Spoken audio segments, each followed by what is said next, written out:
అందరికీ నమస్కారం. ఆంధ్రప్రదేశ్ ప్రభుత్వం అయితే ఆశా వర్కర్లకు గ్రాట్యుటీ మంజూరు చేస్తూ ఒక గుడ్ న్యూస్ అయితే చెప్పింది. దీర్ఘకాలంగా ఆశా వర్కర్లు చేస్తున్న కొన్ని ప్రధాన డిమాండ్లను అంగీకరిస్తూ రాష్ట్ర ప్రభుత్వం మంగళవారం అయితే ఉత్తర్వులు అయితే జారీ చేసింది. ఈ విధంగా అంగన్వాడీ టీచర్లు గానీ, ఆయాలు గానీ, కాంట్రాక్ట్ అవుట్‌సోర్సింగ్ ఈ విధంగా తక్కువ జీతాలతో పనిచేస్తున్న ఉద్యోగులందరూ కూడా తమ యొక్క జీతాలు పెంచాలని చెప్పేసి, ఇతర ప్రయోజనాలు కల్పించాలని చెప్పి దీర్ఘకాలంగా సమ్మెలు, ధర్నాలు, వినతి పత్రాలు ఇస్తూనే ఉన్నారు.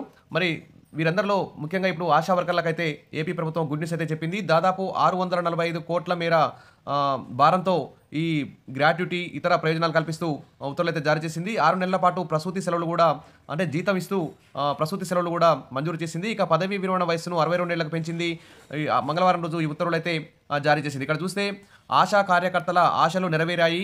గ్రాట్యుటీ చెల్లింపు, ఉద్యోగ విరమణ వయోపరిమితి 62 ఏళ్లకు పెంపు, 180 రోజుల వేతనంతో మెటర్నిటీ లీవు ఉత్తర్వులు జారీ చేసిన ప్రభుత్వం అంటూ ఇక్కడ మనం చూస్తున్నాం.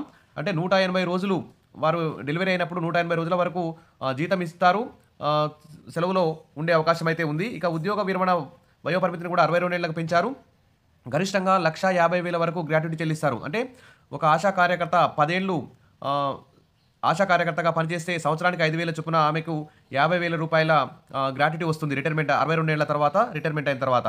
ఒక ఆశా కార్యకర్త 20 ఏళ్ళు ఆశా కార్యకర్తగా పనిచేస్తే 62 ఏళ్ళు దాటిన తర్వాత ఆవిడకు 20 ఏళ్ళు పనిచేసింది కాబట్టి సంవత్సరానికి 5,000 చొప్పున ₹1,00,000 చొప్పున గ్రాట్యుటీ చెల్లిస్తారు. ఈ విధంగా పనిచేసిన ప్రతి సంవత్సరానికి 5,000 చొప్పున రిటైర్మెంట్ అయిన తర్వాత ఆ మొత్తాన్ని చెల్లిస్తారు. ఇక ఆశా వర్కర్ల పోరాట ఫలితం రాష్ట్రంలో 43,000 మందికి పైగా ఉన్న ఆశా వర్కర్లు గత కొన్నేళ్లుగా నిర్బంధాలను, అరెస్టులను ఎదుర్కొని నిర్వహించిన రాజీలేని పోరాటం ఫలితంగా ఎట్టకేలకి కూటమి ప్రభుత్వం ముందుకొచ్చింది. ఆశా వర్కర్లకు 1,50,000 గ్రాట్యుటీ, 6 నెలల వేతనంతో కూడిన ప్రసూతి సెలవు, ఉద్యోగ విరమణ వయసు 62 ఏళ్లకు పెంచడం ఇదొక గుడ్డిస్ అని ఏపీ ఆశా వర్కర్ల యూనియన్ రాష్ట్ర ప్రధాన కార్యదర్శి కె. ధనలక్ష్మి తెలిపారు. ఇందుకు సంబంధించి మంగళవారం ఉత్తర్వులు జారీ చేయడం పట్ల హర్షం వ్యక్తం చేశారు. ముఖ్యమంత్రి చంద్రబాబు నాయుడుకు ధన్యవాదాలు కూడా తెలిపారు. ఇక ఆశలు నెరవేరాయి అంటూ ఇక్కడ మనం న్యూస్ చూస్తున్నాం. ఎన్నోసార్లు కలిసి వినతి పత్రాలు అందించామన్నారు. యూనియన్ పోరాటం ఫలించిందని పేర్కొన్నారు. ఆశా వర్కర్లు సంఘటితంగా పోరాడి విజయం సాధించినందుకు రాష్ట్ర కమిటీ అభినందనలు తెలిపింది. భవిష్యత్తులో ఇంకా వేతనాల పెంపు, దహన సంస్కారాలకు ఆర్థిక సాయం, ఇతర డిమాండ్ల పరిష్కారానికి మరింత ఐక్యంగా పోరాటం చేయాలని పిలుపునిచ్చింది. వెలగపూడి సచివాలయంలో వైద్య ఆరోగ్య శాఖ ప్రత్యేక ప్రధాన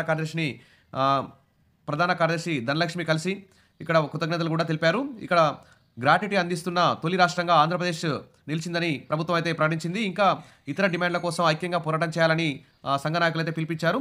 ఇది ఆశా వర్కర్లకు ఒక గుడ్ న్యూస్ అని చెప్పుకోవచ్చు. ప్రభుత్వం మీద 645 కోట్ల మేర ఆర్థిక భారం పడనుంది. ఇక మొత్తానికైతే ప్రతి సంవత్సరం ఆశా కార్యకర్తలు పనిచేసిన ప్రతి సంవత్సరానికి 5,000 చొప్పున రిటైర్మెంట్ అయిన తర్వాత ఎన్ని సంవత్సరాలు సర్వీస్ చేస్తే అన్ని సంవత్సరాలకు 5,000 చొప్పున మొత్తం గరిష్టంగా 1,00,000 వరకు గ్రాట్యుటీ చెల్లిస్తున్నారు. ఇది ఒక గుడ్ న్యూస్ అని చెప్పుకోవచ్చు.